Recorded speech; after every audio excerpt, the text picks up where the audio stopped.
Sean bienvenidos a este su programa Foro Abierto. Hoy tenemos como invitado al maestro Vladimir Zavaleta. Vladimir Zavaleta, un hombre dedicado a las artes plásticas de fama nacional e internacional, valenciano. Ha participado en cantidad de museos de talla internacional, al punto tal de que tenemos suerte de tener en Valencia un hombre como Vladimir Zavaleta. Gracias, Vladimir, por haber aceptado esta invitación, y para nosotros es un lujo tener a una persona justamente con tu talento y con tus manos pues en este programa, y que en verdad yo tenía bastante tiempo que quería hablar con un personaje de tu talla, y sobre todo en el mundo donde tú te desenvuelves, pues, que es las artes plásticas, y sobre todo en la pintura, cosa que te ha llevado pues a unos sitios y unos niveles que en verdad nos hace sentir orgullosos a los que somos tus amigos, Vladimir. Bueno, no, gracias a ustedes por invitarme. Estamos aquí listos para conversar con el público. Y bueno. Mira, Vladimir, hablemos un poco de cuando, en esos momentos, cuando tú fuiste, para llamarlo así, maestro de muchachos que te tocó hacer, de personas que han pasado por tus manos, grandes artistas que han pasado por tus manos. Es explicar un poco a la gente, Vladimir, ¿qué es las artes plásticas? Las artes plásticas, por supuesto, eso es un concepto con una generalidad y por supuesto con un tiempo que no tendríamos en el mundo de televisión para contestarlo. Pero que en boca de Vladimir Zavaleta, bueno, artes plásticas, ¿qué es? Lo que se ha establecido como artes plásticas las artes es un arte visual que se hace con materiales que tienen plasticidad. Ese es el origen. El barro al principio se modelaba, se hace cerámica, se hacen esculturas, se hacen bustos. El óleo, la pintura, es un material que es plástico en el sentido de que se disuelve, se diluye, se empasta y tal, ¿no? Pero posteriormente las artes plásticas han ido tomando rumbos imprevistos. Y hoy en día, pues mucha gente dirá, bueno, pero ¿qué tiene de plástico una plancha de hierro? Plástico, una cabilla, una viga doble T, y yo veo que hacen esculturas con esto y con aquello, pero es que ha evolucionado. Pero en principio, en el concepto primigenio de la antigüedad de artes plásticas, encerraba la pintura y la escultura únicamente. ¿Hemos avanzado en el mundo de las artes plásticas en Venezuela, Vladimir?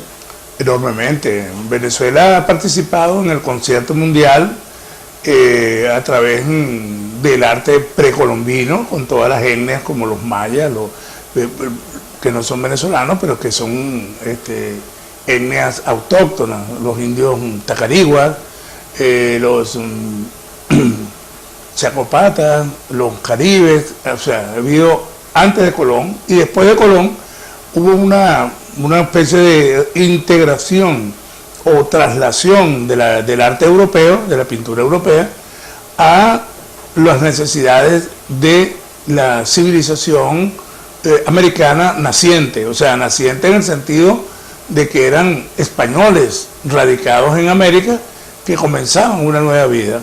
Y por supuesto, esos españoles traían sus valores, traían su pintura, trajeron su dibujo, su grabado, su escultura, y la instalaron.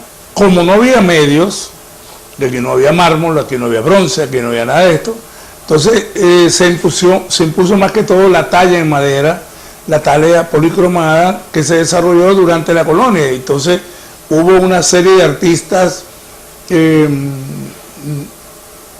como ingenuos, artistas sin escuelas, que fueron cubriendo las necesidades de ese arte, que más que todo era religioso.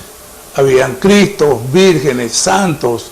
Y era la influencia del poder de la Iglesia Católica de aquel momento, ¿no? Claro, no, es que la Iglesia Católica era realmente parte, era el Estado, pues el Estado español. No, exacto, era el Estado y a su vez era la religión.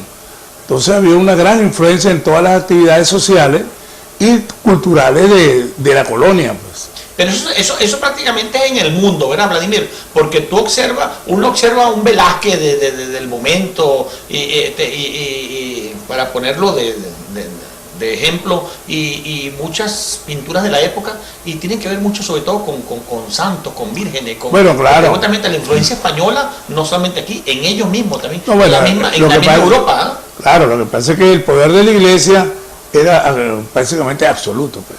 O sea, el Papa era un Papa guerrero, un Papa que imponía cosas, imponía la religión a sangre y fuego, incluso imponían entonces estilos artísticos, maneras de interpretar la Biblia a través de la pintura. Entonces, esa pintura es una pintura como de escenario, escenográfica, donde parece que hubiera una especie de teatro donde está ocurriendo una escena, bien sea la crucifixión de Cristo, alguno de los pasos del Via Crucis, y también, bueno, íconos relevantes, bien sean locales o bien sean en esa época ya se veía la rebeldía de los artistas, Vladimir. Comenzó logró alguien ser famoso por prácticamente salir de ese esquema, de ese cliché. Bueno, en especial, o sea, bueno, mira, ese cliché se viene a romper cuando hay un cambio político profundo en que América o Venezuela, en este caso, deja de ser parte de la corona española. Y del 19 de abril en adelante ocurre un proceso liberador de las ideas políticas y de la organización política. Y se establece que este es un mundo nuevo y que ese mundo nuevo debe tener ideas nuevas. Esas ideas nuevas son esencialmente políticas y guerreras. Y el arte se va a abocar a representar esas escenas civiles, vamos a decir así, no religiosas. ¿Retando a las autoridades? No, porque las autoridades habían cambiado. Ahora las autoridades eran los generales, de la gesta libertadora y eran los intelectuales de la gesta libertadora. Entonces esta gente necesitaba o requería o creó una ideología que apoyaba esa liberación. Indudablemente que los creadores son representantes de ideas. O sea, por eso es la diferencia entre un artista y un pintor. O sea, un tipo que pinta una esquina porque es folclorista, bueno, es un pintor, pero un individuo que se sumerge en temas profundos, por ejemplo, el caso de la liberación de América, el caso del valenciano Pedro Castillo, abuelo de Arturo Michelena, que es uno de los primeros artistas que asume la gesta libertadora y asume la liberación del pueblo venezolano de la corona española, y hacia 1840, fíjate, han pasado ya al 40, 45, han pasado 15 años de la fundación de Venezuela en la Cociata, y empieza a verse el tema, el liberador, la batalla. En este caso, fíjate, Páez es el como decir, el narrador. Páez narra en palabras las batallas de Mucurita, la batalla de la Quesada del Medio, la batalla de Carabobo, y Castillo ilustra con la pintura, manteniendo un sabor de arte popular, de arte ingenuo, porque Castillo no fue un hombre que estuvo en una academia, la nueva visión del mundo, que era la visión a partir de las luchas liberadoras, y va creando una especie de nueva plástica y de memoria cultural. Esa memoria cultural es muy importante para el desarrollo futuro de la pintura. Antes de Castillo, todas las pinturas se llamaban mano esclava, eran pinturas coloniales.